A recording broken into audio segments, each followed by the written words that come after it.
Big boss ಮನೆಯಲ್ಲಿ ಕೇವಲ 2 ವಾರಗಳ ಬಳಿಕ ವಿನ್ನರ್ ಘೋಷಣೆ ಆಗುವ ಬೆನ್ನಲ್ಲೇ ಇದೀಗ ಮಂಗಳೂರಿನ ಜನ ರಕ್ಷಿತಾ ಶೆಟ್ಟಿ ಅವರನ್ನ ಪ್ರಚಾರದಲ್ಲಿ ಇಟ್ಕೊಂಡಿದ್ದಾರೆ. ರಕ್ಷಿತಾ ಶೆಟ್ಟಿ ಅವರನ್ನ ಸಪೋರ್ಟ್ ಮಾಡಿ ವಿನ್ ಮಾಡಿ ಅಂತೇಳಿ ಹಲವಾರು ಅಭಿಮಾನಿಗಳು ಪ್ರಸಾರವನ್ನ ಮಾಡ್ತಾ ಇದ್ದಾರೆ. ಇದರ ನಡುವೆ ಮಂಗಳೂರಿನ ಕಡೆ ಕೆಲವೊಂದಿಷ್ಟು ಭಾಗಗಳಲ್ಲಿ 30, 10, 15 ಈ ರೀತಿಯಾಗಿ ಕಟೌಟ್ಗಳನ್ನು ರಕ್ಷಿತಾ ಶೆಟ್ಟಿಯ ಕಟೌಟನ್ನು ನಿಲ್ಲಿಸಿದ್ದಾರೆ. ಇದು ಎಲ್ಲೋ ಒಂದು ಕಡೆ ಗೆಲುವಿಗೆ ಮತ್ತೊಂದು ದಾರಿ ಮಾಡಿಕೊಡ್ತಾ ಇದ್ದಾರೆ. ಅಭಿಮಾನಿಗಳು ಸಪೋರ್ಟ್ ಮಾಡ್ತಾ ಇದ್ದಾರೆ ಅಂತ ಹೇಳಿದ್ರೆ ತಪ್ಪಾಗಲಾರ್ದು.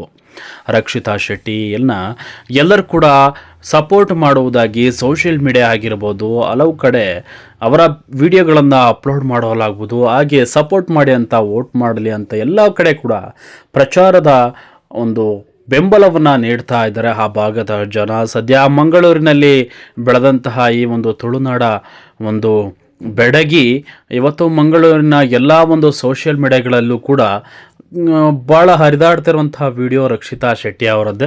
ಸೊ ಸದ್ಯ 30, 10 ಈ ರೀತಿ 25 ಈ ರೀತಿಯ ದೊಡ್ಡ ಕಟೌಟ್ಗಳನ್ನು ನಿರ್ಮಿಸಿ ಸಪೋರ್ಟ್ ಮಾಡೋದಾಗಿ ಅಭಿಮಾನಿಗಳು ಇದೀಗ ರಕ್ಷಿತಾ ಶೆಟ್ಟಿಯನ್ನು ಬೆಂಬಲಿಸ್ತಾ ಇದ್ದಾರೆ.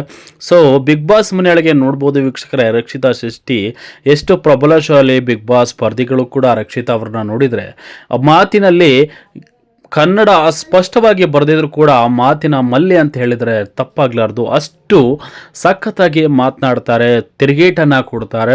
ಸದ್ಯ ಇದೀಗ ರಕ್ಷಿತಾ ಶೆಟ್ಟಿ ಅವ್ರನ್ನ ಕಟೌಟ್ ನೋಡಿ ಹಲವಾರು ಅಭಿಮಾನಿಗಳು ಖುಷಿಯನ್ನು ವ್ಯಕ್ತಪಡಿಸಿದ್ದಾರೆ. ಸೆಲೆಬ್ರಿಟಿಗಳು ಕೂಡ ಶಾಕ್ ಆಗಿದ್ದಾರೆ. ಇಷ್ಟರ ಮಟ್ಟಿಗೆ ಸಪೋರ್ಟ್ ಕೊಡ್ತಾ ಇದ್ದಾರಲ್ಲ ರಕ್ಷಿತಾ ಶೆಟ್ಟಿಗೆ ಅಂತ. ಸೊ 30, 40 ಈ ರೀತಿಯ ಕಟೌಟ್ಗಳು ಅಡಿಯಲ್ಲಿ ನೋಡ್ತಾ ಇದ್ದರೆ ದೊಡ್ಡ ಒಂದು ಯಶಸ್ಸು ರಕ್ಷಿತಾ ಮೇಲೆ ಇದೆ. ಸೊ ಆದಷ್ಟು ಬೇಗ ರಕ್ಷಿತಾ ವಿನ್ ಆಗ್ತಾರೆ ಎಂಬುದನ್ನು ಕಾದು ನೋಡಬೇಕಿದೆ ವೀಕ್ಷಕರೇ. ನೀವು ಕೂಡ ರಕ್ಷಿತಾ ಶೆಟ್ಟಿ ಅವ್ರನ್ನ ಸಪೋರ್ಟ್ ಮಾಡ್ತಾ ಇದ್ರೆ ಈ ವಿಡಿಯೋವನ್ನು ಶೇರ್ ಮಾಡ್ಕೊಳ್ಳಿ. ಈ ವಿಡಿಯೋದ ಬಗ್ಗೆ ನಿಮ್ಮ ಅನಿಸಿಕೆಗಳನ್ನು ತಿಳಿಸಿ ಅಂತ ಹೇಳ್ತಾ ವಿಡಿಯೋನ ಮುಗಿಸ್ತಾ ಇದ್ದೀನಿ ವೀಕ್ಷಕರು. Thank you.